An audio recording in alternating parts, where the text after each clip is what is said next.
From the enchanted world of Neverland, where dreams take flight and time stands still, here come two magical friends who never grow up. We have Peter Pan and Tinkerbell. First, the daring and adventurous Peter Pan, with his fearless heart and joyful spirit.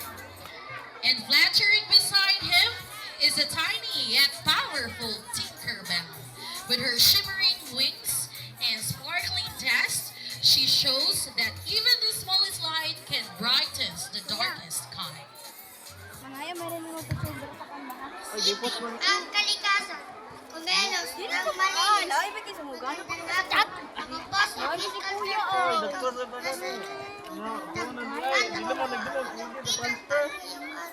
may kasabihan po tayo. Bahagi ng solusyon. Wala may transfer din eh.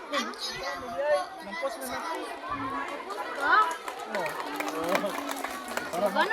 Magandang hapon sa lahat. Kilala niyo ba ako? Ako po ay si Tinkerbell sa grade 3. Ako ay si Reyna Literal sa grade 3 naman. 8 taong ko lang.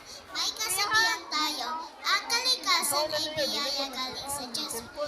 Kaya dapat lang na ito alagaan, mahalin at pagkakaingatan na maayos sa Alright, so let's give a round of applause to our magical grade 8. Okay, number 4. Imong pangutana lang ga. Mahuman nga kita magdula, unsa man angay natong buhaton sa atong mga dulaan, hilabi na sa atong mga basura. Again. Human nga kita magdula, gadula mo? Madam. Okay, no? Usay magdula ta, mangakon ta, no? Okay, so human na to mukaon og modula. Unsa man atong buhaton sa atong mga dulaan o sa atong mga basura. Ilabay para dili madanlog ang atong mama. Okay, kulang ka. Pusod og tali.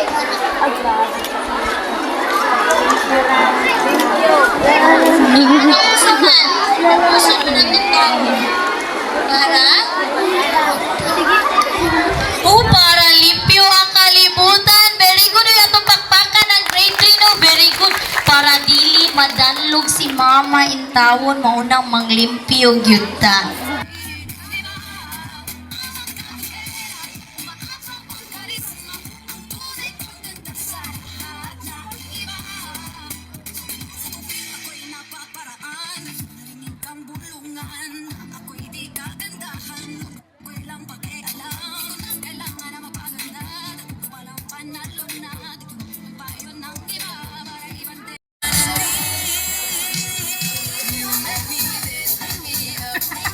Hala.